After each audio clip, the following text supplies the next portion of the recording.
Captain Gyanendra Singh is the CEO and managing partner at Abaka Research and Consultancy Services, a safety consultancy firm, and founder director, Utkrishta Gyan Education Solutions Private Limited. He has served at sea for 16 years with over 6 years in command. Ashore for 9 years, he has carried out accident investigations and P&I surveys, operational inspections and audits, and training on board and ashore. He's a columnist for shipping magazines and visits training institutes and maritime events as a motivational speaker and a corporate trainer. Captain Gyanendra Singh, thank you for joining us, and I request you to begin the first technical session. Ma'am, due to some technical difficulty, Captain Gyanendra has not joined. We'll just wait for 2 minutes for him to join. That's perfectly Uh, fine. Thank you. Thanks a lot. I would meanwhile like to, on behalf of Captain Gallagher, uh, welcome our very distinguished panelists, Dr. Malini Shankar, Dr. Shanta Kumar, Dr. Anuradha Majumdar, and Commodore Gurumani. I think if you've heard the inaugural session, you heard various perspectives, and I think all of them highlighted maritime education and maritime pedagogy is key enabler for maritime soft power. And I think the vantage positions that all of you occupy with regard to maritime education it gives us enough to discuss during this session. And I'm really hoping and looking forward to a very interesting chat between all of you and the moderator. Tech team, do we have Captain Gallagher?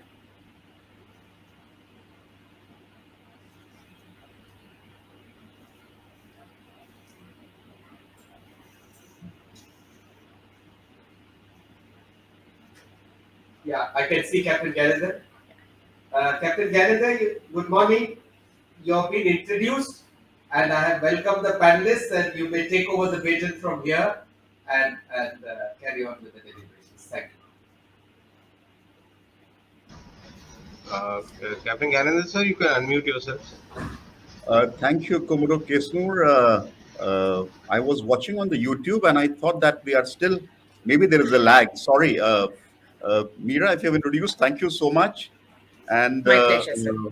Yeah, Honorable Honorable distinguished dignitaries, Admiral Hari, Commodore Kesnoor, Captain Kapil Dev Behel, Captain Deekshit, distinguished panelists for the day, and learned audience. Thank you for being here. I welcome you to the first technical session of the day, which is focusing on maritime education, the problems, potential, and prospects.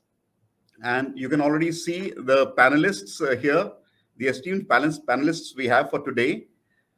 Before I set the ball rolling, I have few questions for the audience, and you can be ready to answer that in the chat box. Are you ready for that? I'll not give you too much time. It will be just a couple of seconds. I speak and you will have to answer it. Actually, few of the answers have already been given by the esteemed speakers in the first session. For example, how long back are you aware that we have recorded history of maritime power of India? How long back do we see that there is recorded history that India was a maritime power? It's about 3000 BCE. Also mentioned by Admiral Hari, the first dock, which Wikipedia also writes, the first dock in the world, where was it and when was it already established, already existing? It was at Lothal in 2300 BCE. Okay, going to the Chola dynasty and the Mauryan dynasty, are you aware that these were very strong navies of the Indian history, recognized internationally? And how long back was that? Any comments coming in? That was around 300 BCE. So that was the power of Indian maritime supremacy long back. Yes, 5000 is what we understand, but the written text that we search, what the Google tells us, we have been able to find up to 3,000. Okay, a little more. Recent 18th and 19th century. Are you aware that the ships which were built in India in the 18th and 19th century were stronger and larger compared to the ships which were built in Europe? Okay, so one more question. Are you aware the US national anthem was written on which ship? It was the HMS Minden, which was built in Bombay in 1810 and acquired by the British Navy. One last recent question.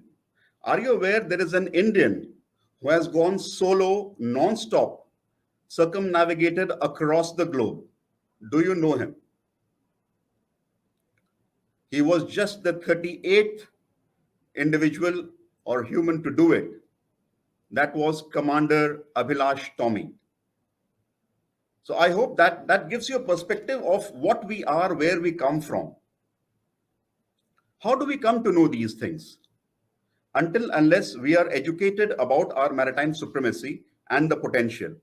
So education has the strength to bring us back into that power which we already commanded many millennia ago. So with the honor and pleasure of hosting this session, I would first introduce to you our esteemed panelists, starting with Dr. Malini Shankar. She is the present Vice Chancellor of Indian Maritime University and the ex-Director General of Shipping. She is a career bureaucrat of the 1984 batch of Indian Administrative Services. She is also the chairperson of the National Shipping Board. She obtained her doctoral degree in institutional economics from IIT Madras and management degree from Asian Institute of Management, Manila, Philippines. She also holds a master's degree in chemistry from Mount Holyoke College, Massachusetts, USA. Dr. Malini Shankar has been a recipient of several academic recognitions. She has been invited by academic and professional organizations to contribute to policy making and represented India at international fora. Dr. Shankar was nominated by the IMO as an honorary member to the Board of Directors of World Maritime University from 2018 to 21. She is one of the 7 global recipients of AAA award bestowed by the Asian Institute of Management, Philippines in 2020, the first Indian woman to receive the award. Please welcome Dr. Malini Shankar. Next, we have here Professor Dr. Anuradha Majumdar. We have 3 doctors on the panel. She is Dean of the Faculty of Science and Technology, University of Mumbai. She has more than 24 years of experience as an academician and scientist. Currently, she is leading the newly established Center of Excellence in Maritime Studies at University of Mumbai in the capacity of Director in Charge. Dr. Majumdar's area of specialization is pharmacology. She has successfully completed a significant number of government-sponsored projects. She is also a consultant to pharmaceutical and allied industries. She has taken up the mantle of Dean, Science and Technology for over a year and has worked relentlessly towards upward benchmarking of academics and research at the University of Mumbai. Please welcome Dr. Anuradha Majumdar. Our next eminent panelist here, Dr. S. Shantakumar, also professor. He is a director of the Gujarat National Law University and holding charge as director of Gujarat Maritime University, and also appointed as the president of Gujarat International Maritime Arbitration Center. He is an alumnus of Madras University, Chennai, where he earned his graduation, post-graduation, and doctorate degree in law. He has practiced at the Madras High Court for 7 years. Now he has been teaching at prestigious law universities for about 30 years. His area of specialization are environmental law, human rights law, international law, and constitutional law.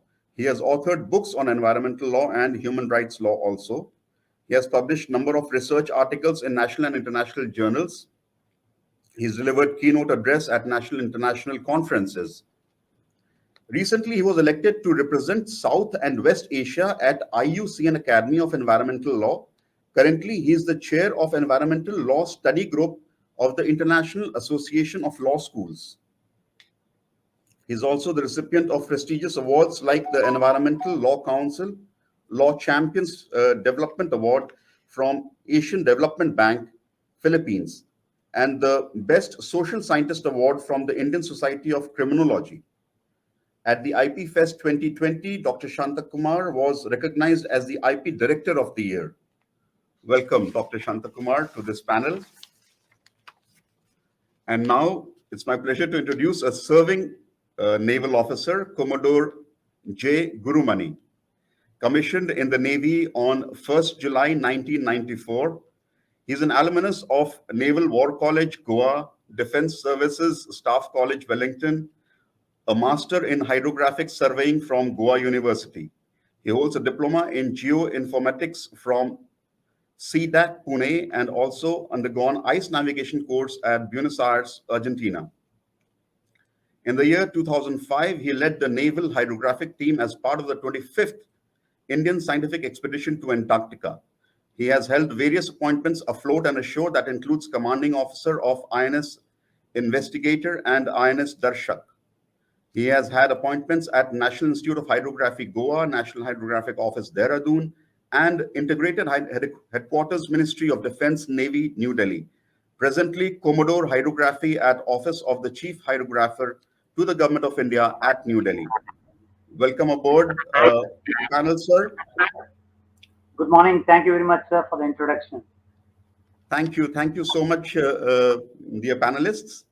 I invite all the audience to please be interactive. You can put your questions and be vibrant. Request the panelists to be a little crisp in your response so that we can have more interaction. And if I have the permission, may I start with you, Malini ma'am? Ma'am, you have been in the DG. You have been the DG shipping, and now you are the Vice Chancellor of IMU. Having seen the maritime from two different angles, how do you see, like, you are in a better position to chalk out the plan for IMU and take it to the levels that we all expect? Thank you. The role of the DG Shipping and the role of the Indian Maritime University are actually complementary. While the DG Shipping looks at competencies, the Indian Maritime University within the university structure actually goes beyond and looks at developing knowledge base, which can in turn feed into competencies. But in both cases, there is a common feedback that comes, which we have to work on, is that our seafarers are very, very sought after in the global market. I don't think there's a denial. There are any two opinions about it, both officers as well as deck. But what we need to concentrate on for to retain our position in the future is twofold. One is to concentrate on improving our soft skills. This is all about maritime soft power, and there are certain soft skills we need to strengthen among our seafarers. And if I can name a few of them, it would be communication, better attitudes, analytical skills, and leadership skills. These are the four things that we need to focus on while training people for the seafaring profession. The second angle to that is how much of investment in R&D does India do? Because one is competence, as I said. The other side is how much of an influence do we have in the global maritime sector, and what can we do about increasing that influence? And that boils down to some more investment on both the private and public sector in research and development. I think I will stop here since it's better to be brief and perhaps elaborate if we have time as we go along. Thank you. Sure, ma'am. Thank you so much for being so crisp. And definitely we'll come back to you. I have more questions. May I go to Dr. Shantakumar? Sir, you are the director of two universities, law and maritime. How do you compare the two in terms of demand and future for the youngsters? Thank you so much for that question. Speaking of legal education and legal profession, considering and taking into account the lawyer to population ratio in India, the demand for legal professionals is always there and will be there. With lots of specialties and super specialties emerging within the discipline of law, the demand for competent legal professionals is in the rising.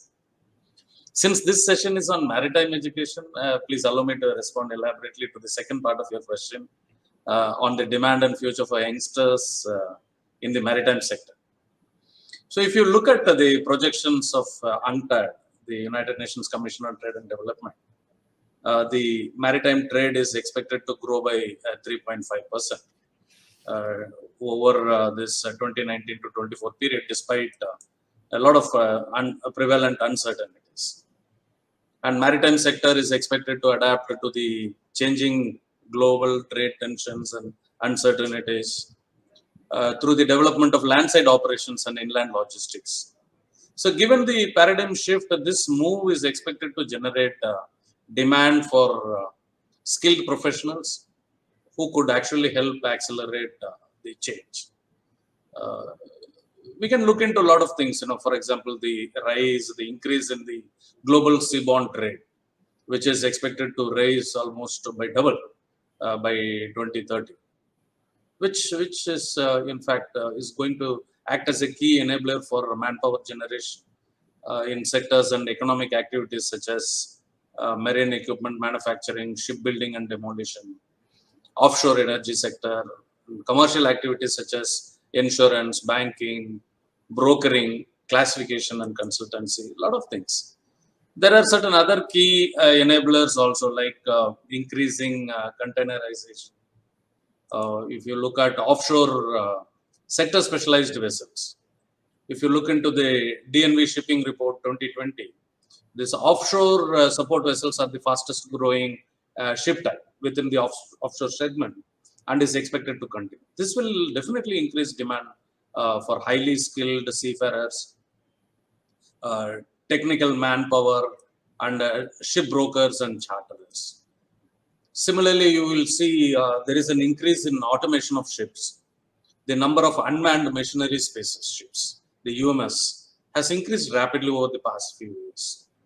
So shipping functions such as sophisticated navigation systems, dynamic positioning system, propulsion control, alarm and monitoring system are now automated, which reduces the continuous physical interaction with machinery. Similarly, you will see that there is a growing role of IT systems, which electronically links port administration, terminal operators, customs, freight forwarders, carriers, ship agents, and other members of the port community. So this, with enhanced use of IT systems, the need for more educated and skilled manpower is expected to increase. Likewise, if you look at the maritime regulations, so key environmental regulations concerning emissions of sulfur oxides, the SOx, NOx, the particulate matter, greenhouse gases, ballast water management, all these things will come into effect this decade, and therefore the demand of systems controlling or mitigating these emissions and corresponding manpower in manufacturing or installation is expected to surge as existing ships and new ships that are built will have to comply with these regulations. So you will see that there is a lot of things happening, and the last important development that I would want to see, I would want to mention here is the outsourcing of the business services. So outsourcing is emerging as a necessity for shipping companies to maintain a competitive edge in the market. Shipping companies are establishing support service centers to cater to the growing logistic needs. Actually, you will see that many ocean carriers, they have began their outsourcing journey in low-cost countries such as Malaysia, India, the Philippines, and China. So demand of white-collar jobs in analytical services, logistics, chartering and shipbroking, accounts and auditing is expected to increase due to outsourcing. Hence, I personally feel that there is a huge demand and future for youngsters in this maritime sector. So I would wish to stop. Thank you so much, sir. That's interesting. Actually, you mentioned so many aspects in that. including few autonomous ships, which will actually reduce the manpower and it will shift ashore, into IT and all, as you mentioned. Thank you so much, sir. May I request Dr. Anuradha to answer the next question? It's so interesting that you are not from the marine background and you are heading the Center of Maritime Studies at Mumbai University, which is an absolute at its nascent stage. So could you let us know something of how it happened, whose brainchild, and what was the journey to start with? In a little brief, so that it's interesting Yeah. for us to know and for the audience to gain out of it. Thanks, Captain Gyanendra, for the question. It was actually the authorities, the university authorities, the Honorable Vice Chancellor and Honorable Pro Vice Chancellor, who identified that although the University of Mumbai has 7 districts under it, in which around 2 districts are complete coastal districts like Sindhudurg and Ratnagiri, we did not have a dedicated center or an institute to the higher education and maritime studies. So a call was taken by the authorities to identify maritime studies as a thrust area, but with a multidisciplinary and holistic approach and focus. And probably the key drivers was, I think, the Sagarmala program of 2015, which again has taken a boost, and the recent the Inland Vessels Bill and the Deep Ocean Mission also probably adds to the drivers. And the preamble was to create an ecosystem, to synergize rather an ecosystem for higher education and research in maritime studies, to provide a stimulating climate for policymakers, academicians, scientists who are working in the area of coasts and the oceans. And the vision of the center was with the aim to basically provide high quality higher education in maritime studies with multidisciplinary approach and research, along with the intent to provide manpower, both international, national and regional, and this was also with the intent to support the maritime growth and development in the region and in the country. And that was what the visionary aspects of the initiation and establishment of Center of Excellence in Maritime Studies was all about. And I'm happy to announce that this academic year we have started MA Maritime Studies, MSc Maritime Studies, and MCOM Maritime Studies, which has couple of core subjects which are common, and some of them very contemporary, along with the electives. And we have also got the permission from the Academic Council of University of Mumbai to start with the doctoral program in maritime studies from the forthcoming PhD cycle. And so that will also augment research and development in all these verticals under the domain of maritime studies. And indeed, it was Congratulations, an ma'am. incredible journey. In spite of being a pharmacologist, I think being the dean of science and technology, this was incredible and journey, and I was privileged, to encounter so many helpful people. I think Indian Navy and Naval War College were very critical contributors in the entire designing of our DPR, and also gave very valuable inputs in our curriculum development. Thank you. Thank you so much, ma'am. It makes so much sense, and congratulations for the PhD approval, which would be starting probably next year, I understand. Thank you. Commodore Gurnani, sir, coming to you.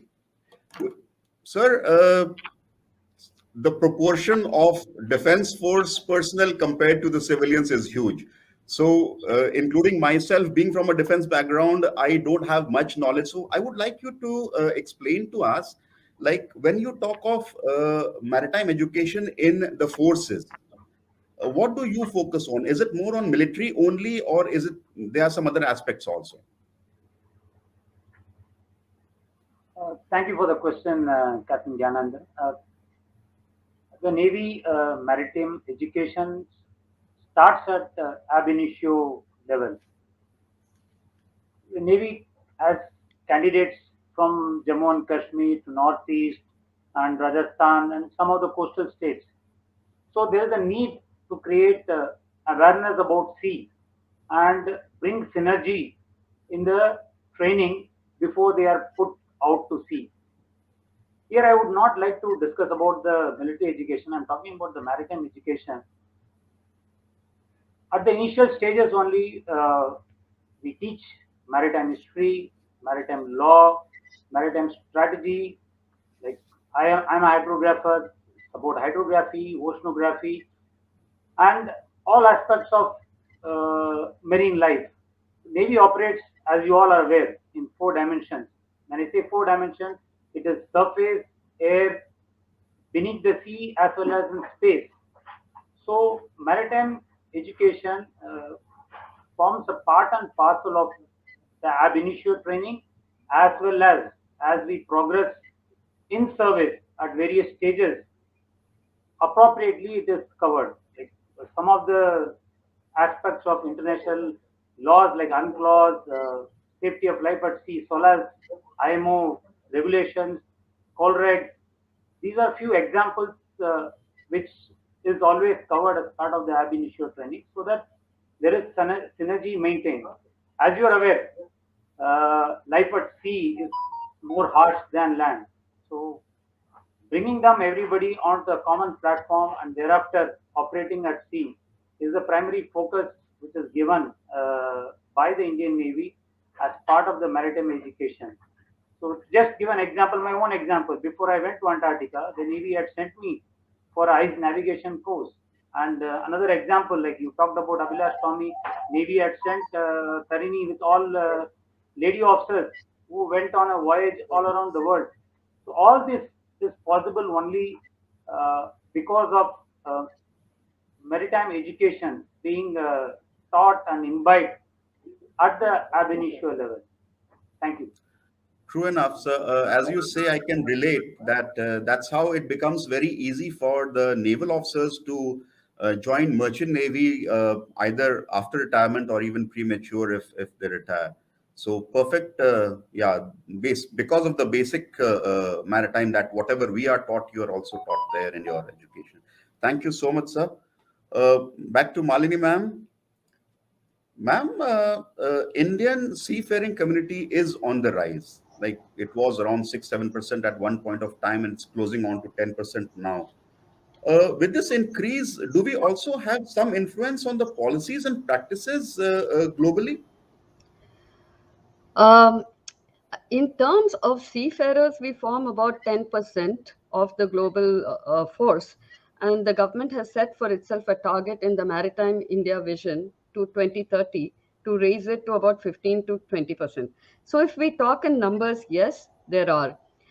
But it is not just the seafaring community alone. There is a whole lot of maritime related professions which have an influence. And if you look at the manning companies, the companies which actually recruit the seafarers and put them on board a ship, many of them are not only just managed by Indians, whether they're located in India, London, or Hong Kong, but quite a few of the critical ones, the bigger ones, are actually owned by either Indians or people of Indian origin. So, in that sense, we do have some influence. But where we need to increase our influence and what are the impediments? One is our global tonnage, our representation in the global tonnage in terms of the deadweight tonnage of ships has actually, it kind of peaked a few years ago, but depending on where the shipping corporation goes, it might just go down. And to that extent, it will affect our influence. The second, and as I mentioned earlier, is R&D. If you look at the regulations, you look at the conventions of the International Maritime Organization, a lot of that conventions come from issues, problems, and solutions raised by people from developed countries. Whether it is any convention, then you talk about MARPOL and UNCLOS, all those apart, you have newer and conventions coming up about pollution, marine pollution. So those are the result of research which is being done in several universities and companies, let's say in Australia, in Britain, in Europe. So that is where we need to increase our presence and our visibility, and which is why I said R&D is important. That's very important to increase our influence. The seafarers alone can do only so much.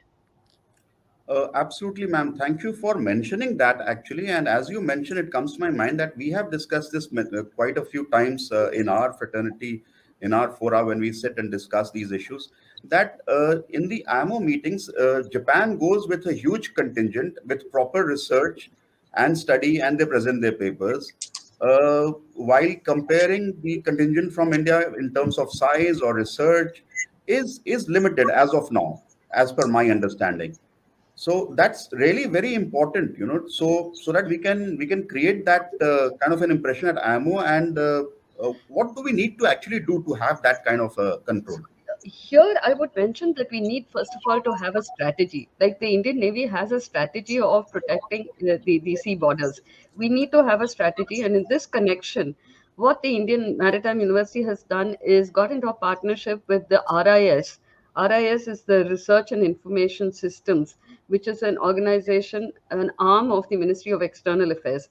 They have an reach which is external, which is while the IMU has subject knowledge, domain knowledge of maritime and shipping, the RIS has a domain knowledge of the international ramifications, international partnerships. So I think we jointly need to come at a strategy as what are the interests of India in the next 5 years. Where does India stand vis-a-vis the IMO in terms of influencing, in terms of benefiting from the conventions, in terms of promoting partnership with like-minded countries? Those are strategies which need to be worked out.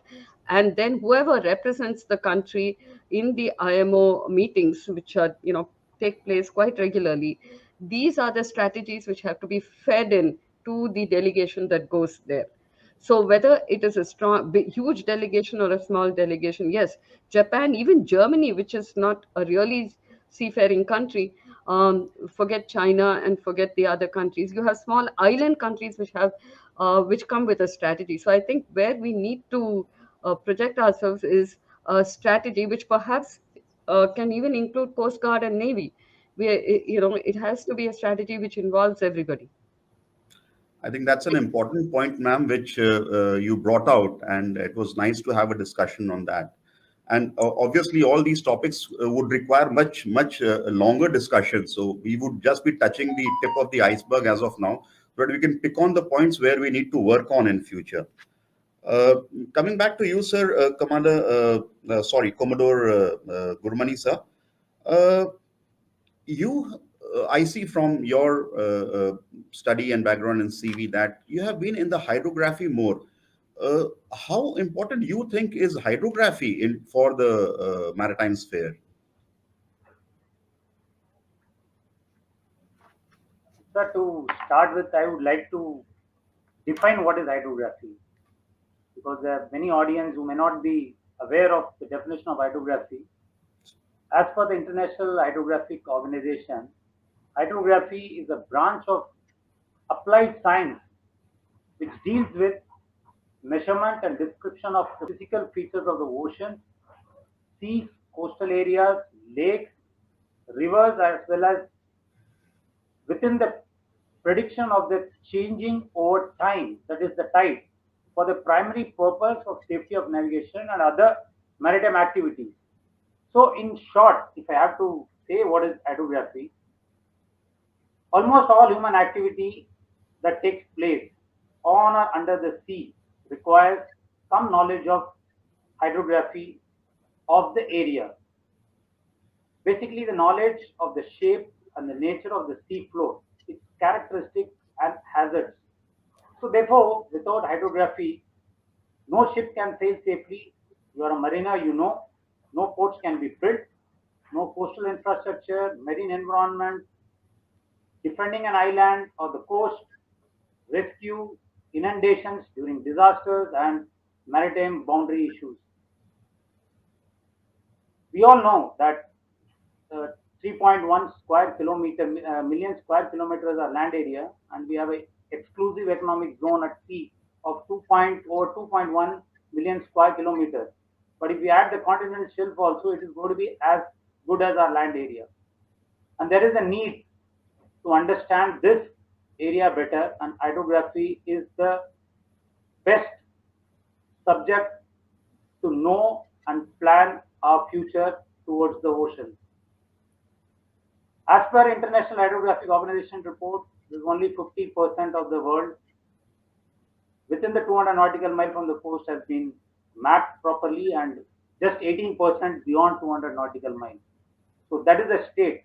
We know about our moons and Mars better than our oceans. It's time for us to have more knowledge about our sea, and hydrography is the subject to understand better. Thank you. Thank you so much. Makes so much sense.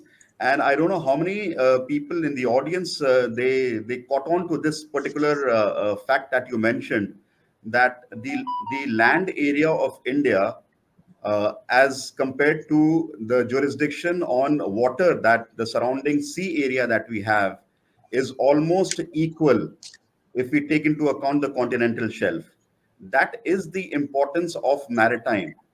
And imagine the number of people in our country who are working for all the activities on land compared to the number of people who are working for the activities on water.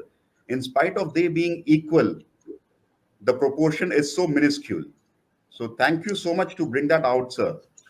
Anuradha ma'am, may I put the next question to you? You must be feeling that in this maritime world, these questions may pop up, and how are they going to be fired if I say from the naval point of view? Yeah, I'm taking a test. No, ma'am, I would not put you into the test. What I read that COVID, so many things were shut down, slowed down, but the government came out with national education policy last year, 2020, and their directives.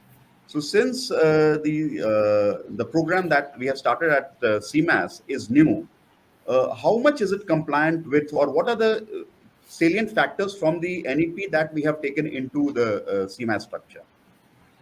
That's a very good question, Captain Kanindra, because I think all universities across the length and breadth of India are bracing for the execution of the National Education Policy 2020.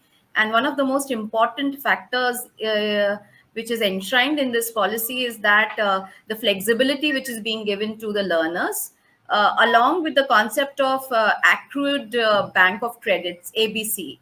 So an accrual of bank of credits means the credits can be added by students across faculties, across departments and institutes. So we will really need to go into a completely digital framework in higher education, so that we can track the students' higher education scores and credit points based on a unique ID number, and they can move across, both faculties and take new courses. So with respect to CMAS, as you know, although we are fledgling and we are not even 1 year old, we just started off. But being a public university, we have a lot of freedom and autonomy. The university authorities, as you're aware, I said, started with the PhD program immediately now, because that kind of advantage is available to university departments and centers. Plus, looking into the factors in NEP 2020, we are planning to have flexibility wherein exit policies will be in place. For example, if a student completes 1 year of masters and leaves, we can give a PG diploma. And if the student continues for 2 years, then gets the master's degree. So those kinds of flexibility based on student requirements. We are also going to give a thrust on working professionals when they take sabbatical to, augment their educational qualifications. And as I told you earlier, although this CMAS is new, University of Mumbai is more than 165 years old. So we have been, despite COVID, as you see, we've been leveraging on IT and ICT. And Naval War College is affiliated to University of Mumbai. We have collaborated with NIO Goa, SciFe Warsaw Mumbai, Microtech Global Foundation for Blue Economy. So we are trying to, leverage on our existing collaborations and affiliations. The expanse of Mumbai University is vast, and we have more than 850 colleges which are affiliated, which includes one of the few of the best engineering and technology institutions, which can give us a thrust in remote sensing, GIS, artificial intelligence, IoT, other aspects, and help our students in in bolstering the contemporary requirements in higher education and research. So yes, we are bracing ourselves, and we have been brainstorming on how to implement NEP 2020 for the advantage of our learners and scientists. Thank you so much, ma'am. Actually, it's a pride for us also, because being seafarers, even our neighbors did not know what we do. They only knew that we are out for 6 months and we are here for 6 months. That's all. So this growth in awareness in itself is a respect to everybody associated with the maritime industry, all the three forces. Coming to you, Dr. Shantakumar, sir, GMU, the Gujarat Maritime University, is, I think, among the youngest maritime universities that we have. So could you just tell us about the journey, how it has been from the first year till now? I understand it is established in 2009, just about 1 year 19. after IMU. Yes. So how did the numbers grow? Did you actually get enough students to start with? And in last 11, 12 years, where do we stand now? In fact, we started only in 2019. Okay. We are just a 2-year-old university. Okay. The act was of 2009, I understand. 19. Okay. We started functioning from 2019. Okay. Thank you for that. Yeah. See, So what's the number now? In that case, that's why I think you can easily take charge of those two directorships, because it has just started and doesn't require that much attention, is it? True. Yeah. In fact, we have been discussing about the kind of growth that is happening in the maritime sector. So the establishment of this Gujarat Maritime University is actually an endeavor by the Gujarat Maritime Board to provide a fillip to this growth by bridging the knowledge gap within the industry. So the prime objective of Gujarat Maritime University is to be a global center of excellence in maritime education, research and development, professional training, and it actually aims to enhance and increase the human capital and capacity of maritime industry, both in India and across the globe. The aspiration is to serve the global maritime community by producing educated and well-trained professionals in the maritime domain. The vision of GMU is to be a global center of excellence in maritime education.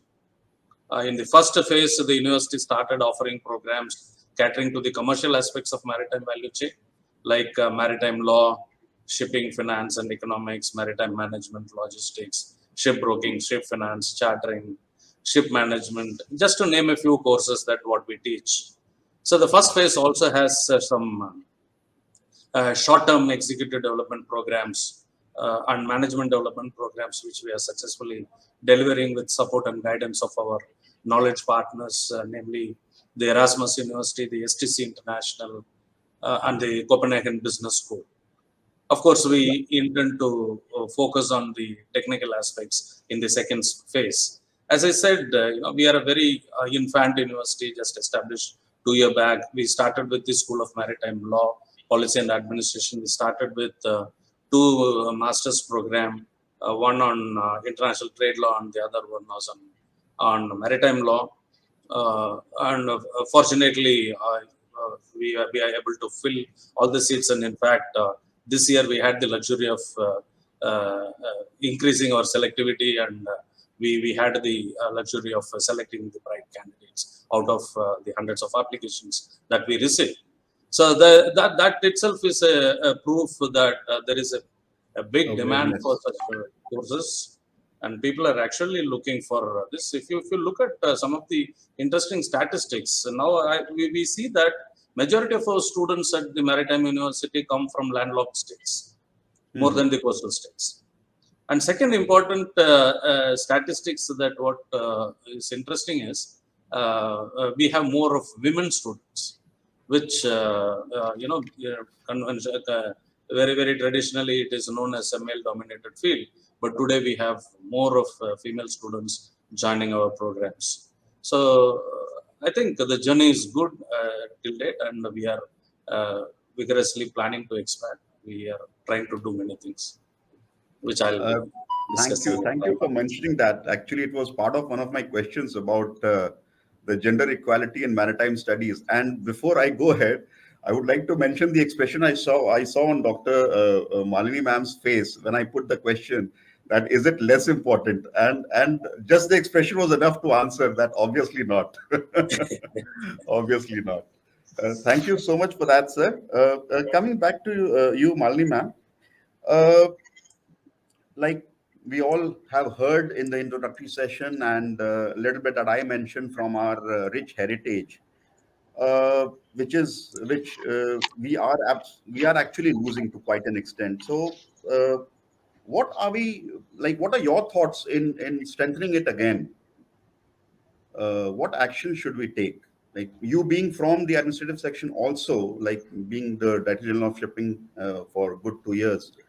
Your thoughts would actually project, India for the next 10 years at least, if not more, to start with. Uh, um, I think we go back again to first principles. Like I mentioned, I don't want to keep on mentioning iterating the same things. One is, do we have a strategy and a coordinated, integrated strategy, not just working in silos as to what the DG Shipping does, what the IMU does, what the Coast Guard does, what the Navy does. I think the geopolitics today calls for ever more than before integrated strategy of how we project India, both in terms of maritime security as well as maritime education and associated sectors.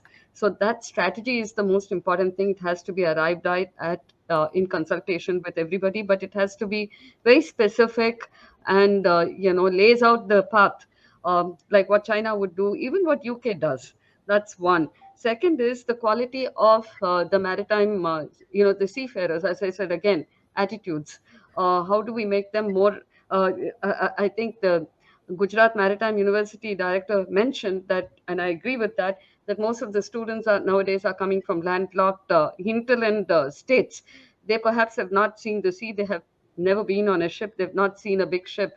And the ISPS and other controls don't allow like what we, when I was a student in school and I was a student in a convent school, but for one excursion they took the class to a ship, and they said this is a ship that the school has adopted. Later on, much later on, I came to know it belonged to the Shipping Corporation of India, and they just exposed us to the ship. Even that is very, very difficult in today's regulated environment.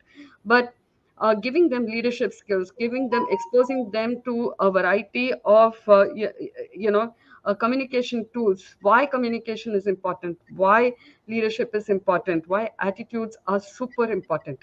For example, if when I was working in the special economic zone, the companies which would hire students would say, we can teach them technology, but we can't teach them, soft skills.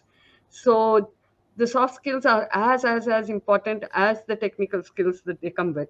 And a third aspect is, and this is oftentimes debated in the maritime community, is to, we carry 90% of the trade by volume and 70% by value, but nobody knows what we do. Now, this part is because we are working behind the scenes, and unlike the airline industry, we are not carrying passengers on a regular basis. Maybe now and then a cruise ship and a coastal tourism, but the people don't come in contact with us. So why would anybody bother what kind of cargo you're carrying and what problems do you have? So what are the possible solutions to actually enhance this visibility? And there are several organizations working on it, but they work in small groups. I have two suggestions if it can be taken forward. One is, can we have maritime clubs in schools? I see questions coming up saying that it should be part of the education, school education. I think the school education in India is already overburdened, and I don't think any authority will accept any more additions to this. But there is something called extracurricular activities. You have environment clubs, you have sports clubs, you have trekking clubs, and I think we went to schools at a time when there was Girl Guides and Boy Scouts, and there was a air division and a sea division and a land division in all these scouting methods. So can we say there's a maritime division, a merchant navy division, or strengthen the entire Sea Scout by including merchant navy? That's one observation I have. And a second is a possible collaboration with the Coast Guard to promote the Merchant Navy. The Coast Guard is ever present, and I think the Coast Guard has a strong potential to position themselves to attract children. So if you ask small children in France and even in some parts of India, I've lived 2 years in France, and when we ask children, what would you like to be when you grow up? And they would say, pompier. This is what 90% of the kids. And the pompier is the fireman, because he is the one who is seen, he or she is the one who is seen to be present among the communities, helping people, rescuing cats, rescuing pets, rescuing people. And I think Coast Guard does that all the time, and there is more potential to project this to the young children. And a collaboration with the Coast Guard would be possible to actually project not only Coast Guard but also Merchant Navy alongside that. And I think the private companies, the private sector has to come forward to partner this. If this session can actually culminate in some strong ideas in this manner, building a future in maritime, future presence, visibility is not an overnight process, but it can be done with some like-minded people coming together and taking this forward. Thank you.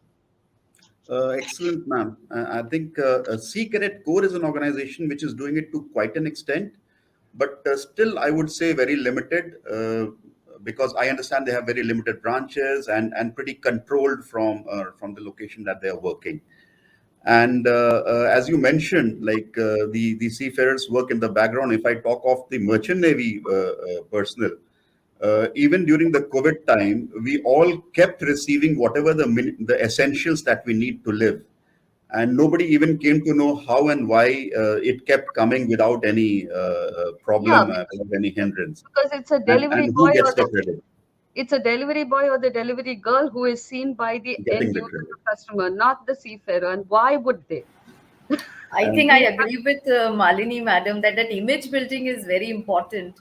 And, probably, there are certain professionals whom children look up in awe.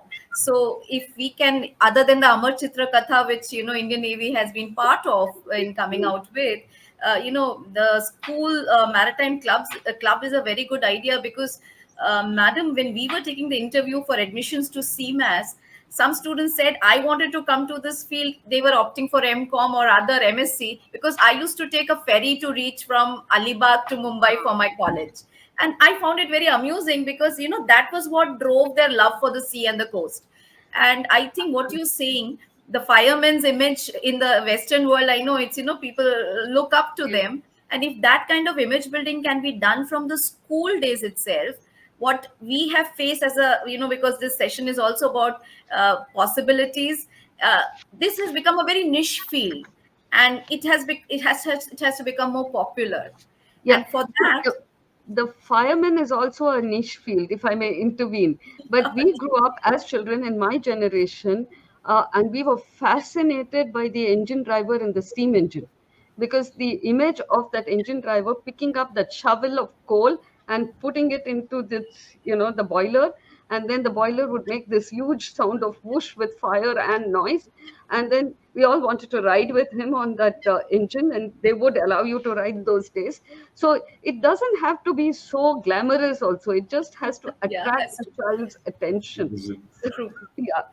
Sorry for intervening, but I thought... it's very well taken. I agree with That's you, ma'am. the aim, man. That's visibility is important. Like we were discussing this in a group couple of days back, that whenever we have been abroad and we switch on the TV, every second or third channel shows about their defense forces.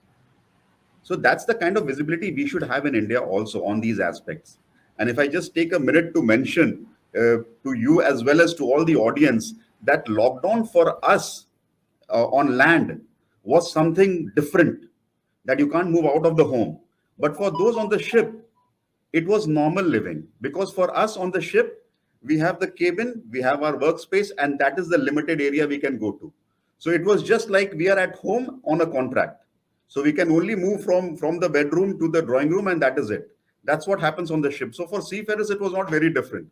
Interesting to those who would not have known this, like that's what the limitations on ship are. So coming to you, Commodore Gurumani sir, what in your opinion is the importance of maritime universities And what are your suggestions to enhance the maritime education? You are not from the universities who are the heads who are there. So that's the reason why I would like to hear from you about this. I just heard Dr. Malini Shankar mention that we should not burden children at our school education level, but why not unburden them and remove certain subjects and make maritime education as at the grassroots level. That is what I feel to start with, because without starting at primary education and then throughout, I saw one of the audience also had put up that it should start at a very early stage. So we need to create awareness for our children. Like Dr. Malini herself mentioned that what she saw was a ship when she was in school. So it carries a lot when the child is growing, and then they have that consciousness to choose the field instead of only thinking about doctor or IIT graduate or chartered accountant, which generally people choose. But once you get exposed to marine life, their ideas will change. My quick suggestion is what I thought about that came to my mind is every university that is approved by AICTE should have a maritime department, or not at least every university, at least some of the renowned universities must have maritime department. We talked about maritime clubs. Why not a department, a dedicated department where people can contribute towards maritime, and thereafter they can move to maritime universities like IMU. Even in between Dr. Malini Shankar, we had an interaction also with our department in the Navy that she wanted to add hydrography as part of the IMU curriculum. It's a good initiative from there, and we are working towards it.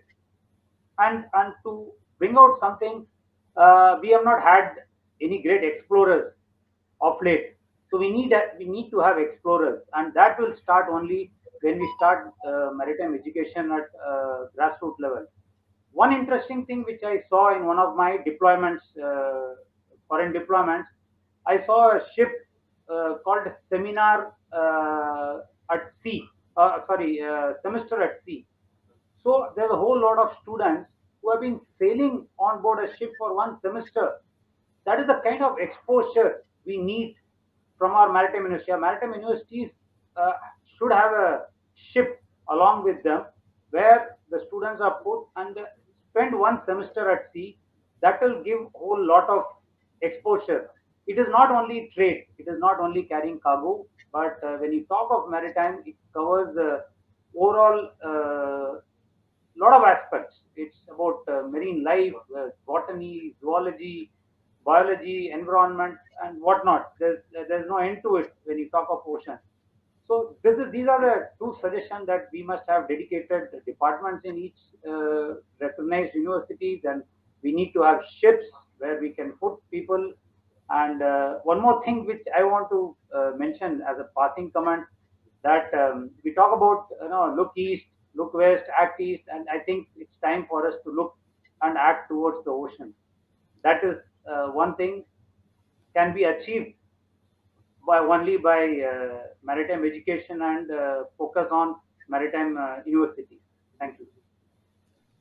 Thank you, sir. I saw a couple of comments from Commodore Chitnis also was mentioning about seafarers who got stuck on board ships. Sir, I would say, yes, those are the difficulties that we seafarers face, but it is part and parcel of the profession, and more difficulty for the masters who have to inspire and lead them to live in those conditions, even when the sign-off is not possible. Even Captain Gosavi mentioned something about having maritime history also as part of the education system, not only just history, but actually maritime history, because that gives us the pride.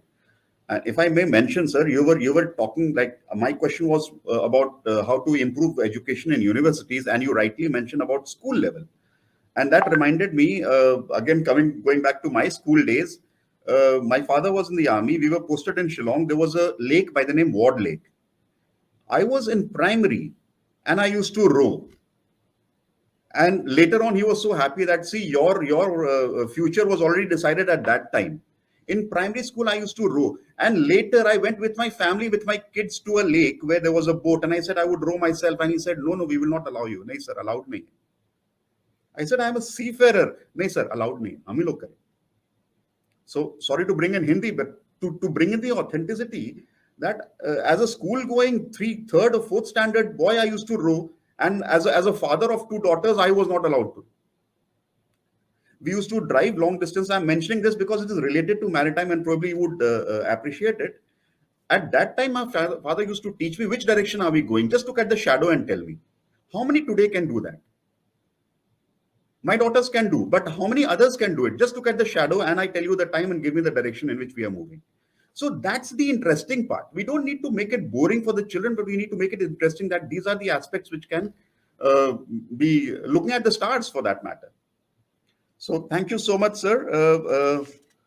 May I request Anuradha ma'am for a quick touch up on the future of CMAS that you see for the enhancement of maritime in India, being at the center Mumbai, where the maritime hub is, and you have already stepped into this arena now. So what is the future you're looking at? Any particular steps that you have taken?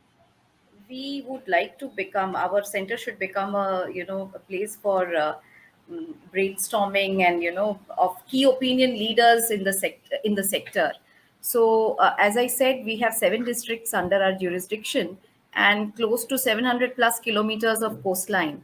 And University of Mumbai, with the help of the Center of Excellence in Maritime Studies, would like to create maritime consciousness, awareness, and understanding through this center. And in the future, we would like to leverage on our affiliated college systems, our own very strong university departments in economics, commerce, sciences, and bolster R&D through PhD doctoral program. And we already have an MOU with the University of Western Australia. But because of COVID, it was, the execution has been delayed. We would work on that. UGC has come out with a provision for a policy document, which is yet to be executed, but is expected soon, on giving dual degrees with one top foreign university in the top 500 QS ranked or Times ranked universities. So we would also explore that option. And our advisors, the panel of advisors in master's projects and PhD projects would be stalwarts and scientists across the radius of maritime law, humanities, history, strategy, science and technology, commerce and trade. So that is our vision. Hopefully, we should be able to achieve it with the support of all, the Indian Navy, other stakeholders, our very, old associates, etc., and the strength of our faculty, obviously. Yes. Thank you so much, ma'am. I would rather say even universities should sit together and brainstorm so that what we can do together in future. Yes. So what Malini madam was saying, I think even in higher education we need to strategize. Because if the quantum of manpower requirement is going to increase through direct or indirect job requirements by close to 10 million, so how do we prepare for it? What kind of skills and knowledge base is required by our learners after completing the program? All these things should be very clear, and we should not be giving education which do not make them ready for the industry. So this is a very key aspect. Sure. Thank you so much, ma'am, for that. Dr. Shantakumar, sir, like being a very, very young university, I would like to ask you as to, as a business concept, how are you advertising so that you get more people to come in, including, you did mention gender equality, and a lot of girl students are also interested to join and learn this. And also international students, I would say. Yeah, so we have just graduated 2 batches, and we did not have any international students till now. But with respect to advertising our programs, in the very first year when this program was launched, we did some road shows, and then we went for some newspaper advertisements. But from the second batch onwards, it's by word of mouth. this thing got spread, and we started receiving more and more application, especially because the second year was the COVID year. And in spite of the COVID and we not carrying out any branding activity or marketing activity, still we could get enough application. In fact, if you look at the graph in which we have grown, it's very steep. So we have grown just because of a lot of activities that what we have been doing, and that has sent a message across. That's because, you know, like as I said, you know, we have committed ourselves to address the challenges of the maritime industry and encourage innovation through cutting edge research. So to promote cutting edge research in various areas, we have set up a number of research centers like the Center for Maritime Security Studies, Center for Maritime Environmental Law, Center for Maritime Labor Law, Center for International Trade Law, where we have set up a trade lab to simulate the experience. We have a Center for Research on Blue Economy, Center for Maritime Dispute Resolution, and like, for example, our Maritime Labor Law Center. It works very closely with the International Seafarers Welfare and Assistance Network called the ISWAN, which is based at the UK and its Indian chapter. So we have set up a seafarer welfare clinic to help and provide legal and all other possible assistance to the seafarers, especially during the COVID times. So that is, you know, we are also currently doing a research project along with ISWAN, because we see that due to imbalance in demand and supply of young workers in shipping, many of these seafarers are not able to find a placement at sea, and out of desperation for sea time in order to appear for higher competency exam and progress in the career, some of these budding young seafarers fall prey to fraudulent agencies who charge an exorbitant amount from them for a slot on board a vessel. So it has also been reported that sometimes the agents run away after they are paid money. Sometimes the agents put the crew on vessels which are substandard and is a threat to overall safety and security of the individual. So with all this objective, you know, we have now started working on field to identify the challenges that young aspiring seafarers face. So this is something which we do, and this largely attracts young people to approach to us. For example, recently we have created an Arctic cell with faculty members and research associates to research on the opportunities and challenges the North Sea route opened up by Russia in the Arctic region. So this cell is being very closely monitored by our faculty, especially, you know, we are closely watching every move of the Chinese administration, taking advantage of the Northern Sea route. We are approaching it from various aspects, including the geopolitical aspects of that. Likewise, we have also set up, we are the first universities to set up the Gujarat International Maritime Arbitration Center at the Gujarat International FinTech City called the GIFT City, with the state-of-the-art infrastructure and globally renowned maritime arbitrators as advisors. So we are doing everything possible strategically to emerge as a global center of excellence, and then by word of mouth, we get enough number of applications. And as I mentioned, we are very fortunate to have a good selectivity that we are able to reject candidates and we are able to select the right people to be a part of our university. Right. So thank you so much for that explanation. Actually, it brought in 2-3 points to my mind. One, you did mention, which the audience who are listening would understand, that not everybody who gets trained in Merchant Navy is getting a job. So though they are listening to this, so it is a caution so that they don't fall into wrong hands. Those who are the negative elements trying to make money out of this situation. But at the same time, as policymakers, we do need to think how to change this situation, because I think in the coming years, the need for seafarers is going to rise. There was a drop in the last decade or so, but there's a sudden rise as by the researchers that I have read recently. And another thing that came to my mind is that all the university heads are here. Since you have so many studies and workshops and research centers, can it be opened kind of to general public so that they can come and have a look? So that will again create an awareness. Certainly, sir. All our programs, whatever we do, we try and bring in as many stakeholders as possible, so that we get a complete holistic perspective of the problem that what we are discussing or what we are researching. So everybody is welcome to be a part of our activities, and that's how we try to progress. Thank you, sir. Thank you. Coming to you, Malini ma'am.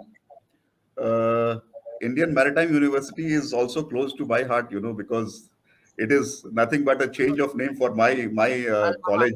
Yeah. Yes, the yes Chanakya. So, just wanted to hear from you. You also chairing the National Shipping Board, as to what is the plan, global or holistic plan for the growth of shipping, or of the university per se, in terms of international students also, because I all will. of us feel better when we I think we get our some certificate from a foreign country, and in our time we used to have Ethiopian cadets also. Today I'm not sure whether we are training international youngsters. Yes, that's a fact, and that's a very important fact. But first thing we have to ask ourselves, Captain Gyanendra, is why would a foreign student come to India? Why would a foreign student come to Bombay University or to Indian Maritime University if they can get something else in their own country or in a country which is closer to them? They look for a couple of things. One is, I will start with the academic part of it. What is the content? What is the substantive content? Is there going to be a value addition to their knowledge or skills, or is there going to be a value addition to the employability position? Okay, that is one. Second, of course, is what would be the cost. Um, I think we would compare cost-wise, but in terms of content, we have to introspect a lot more, in my opinion, for a majority of the institutions. I do not speak for everybody. Um, so given this, and a third aspect that the students do talk about is the ease of doing business, the ease of transacting, the procedure, from application, from getting information to applying, to getting a visa, to coming and studying here. I think our information dissemination is is disparate. We have to go as a whole and say, if you want to study or do studies in maritime education, then these are the options available to you, and you can apply for these universities. The application forms are not easy to download, cannot be done online. We ask, our ease of doing business is quite abysmal even today. We ask for too many documents, and we ask them to come, put it in, it's not very easy to load it online. We have to work through our embassies and high commissions. That's one thing. And the last part, which I have taken up as the chairperson of not only the National Shipping Board, but as the Vice Chancellor also, is the ease of getting a visa for many countries. There has to be a lot more clarity on that, and the Ministry of External Affairs is working on it, I'm told. So the government of India is actually promoting education, India as an education destination. That is very clear. So we'll have to work on it. But something that the IMU has already started working on is how do we invite experts in maritime sector to come to the university and spend a certain period of time, so that there is interaction between these foreign experts, international experts, and faculty as well as students. So perhaps they can take a few classes here, stay here for a week, and in the process interact and see what kind of knowledge exchange and skill exchange can take place. So these are two aspects. This is, up till the 80s at least, I'm very sure, but post-liberalization, I'm not extremely sure. Up to the 80s, the Indian government gave quite a few scholarships to neighboring countries. I've had classmates from Sri Lanka, Malaysia, Singapore, Thailand, etc., who would come to India for studies. And these were scholarships under I think it was under the cultural relations. And whenever I meet these classmates after so many years, they have very great fondness for India, because they say this is what gave us the basic education foundation for our career. So perhaps we have to prevail upon the powers that be to institute certain scholarships for maritime studies in India, and that would perhaps help students from certain countries coming here. Thank you so much, ma'am. Yeah. Captain Gyanendra, I'm so sorry to interrupt, but we have 10 minutes to take a few questions from the viewers and audience. Yes, the questions I saw which were coming was more or less answered by the panelists. Yeah, regarding the strategy building, I think we'll go back to Dr. Malini ma'am itself. She has already mentioned a few points on I spent strategy quite a building. few minutes talking about strategy, but there was Yes. a question, a suggestion which came in from one Yadav, if I'm right, uh, talking about taking sailing as a sport. And I think that's an excellent suggestion, at least in coastal states and even in hinterland states where you have freshwater lakes, you have other kind of water bodies where sailing should be actively promoted. And that's perhaps the entry point for them to understand water and the connection between water and human beings. Because replacing curriculum in schools or colleges is not really a very feasible, it's idealistic, but it's not very practical at this point of time. It might serve to be perfunctory, because seeing and experiencing is what we should look at. When I shared my experience of visiting a ship, imagine if they had spoken about a ship in the classroom, and it would be an exam paper, and if I like it I will pass it, if not I'll just say what a pain, let me just get through with this. Compare it with environment education in India, which has been made mandatory by the courts, up till a certain grade. And this tends to be just a checkbox item in schools and colleges. And if you ask a student anything about environment or even ethics, they will just say, oh, that was for the exam. But if what I remember after 4 decades is actually being on that ship and being fascinated by it. So I think extracurricular activity, maritime clubs, sea scouts, these are the ways to go.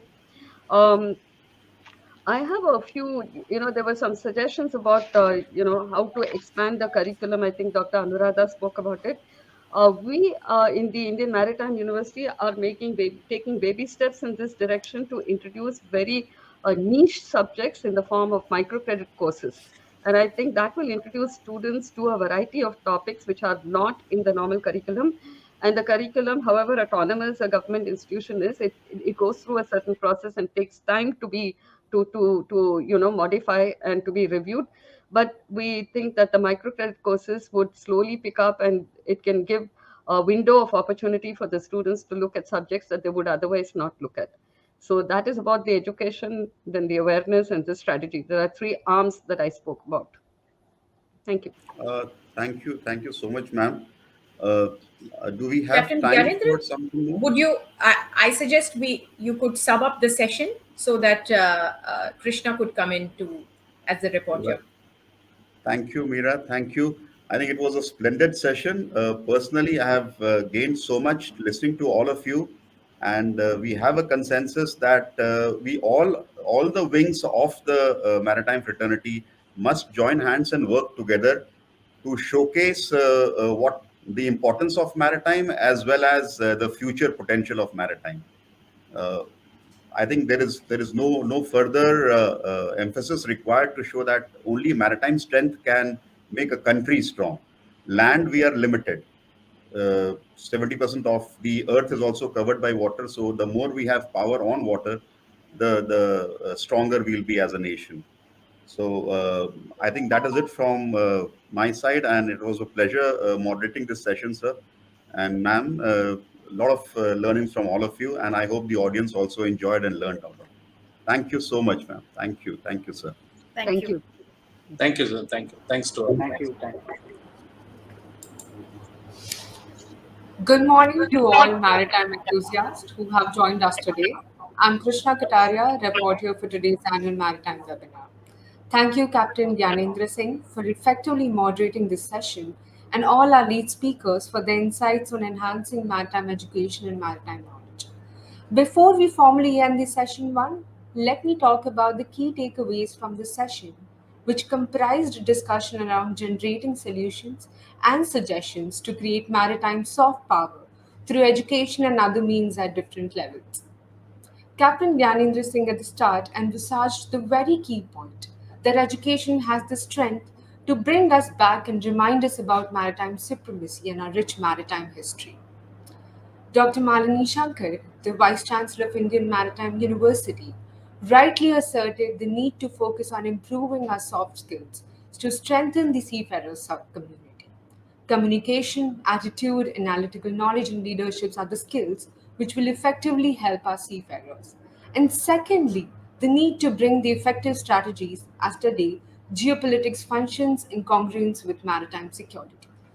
And hence, cooperation, building soft skills in maritime knowledge systems shall be a vital goal.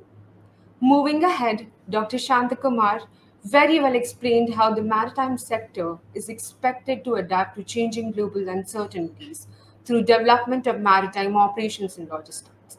Hence, we require skilled professionals to comprehend the domain well that act as a key enabler.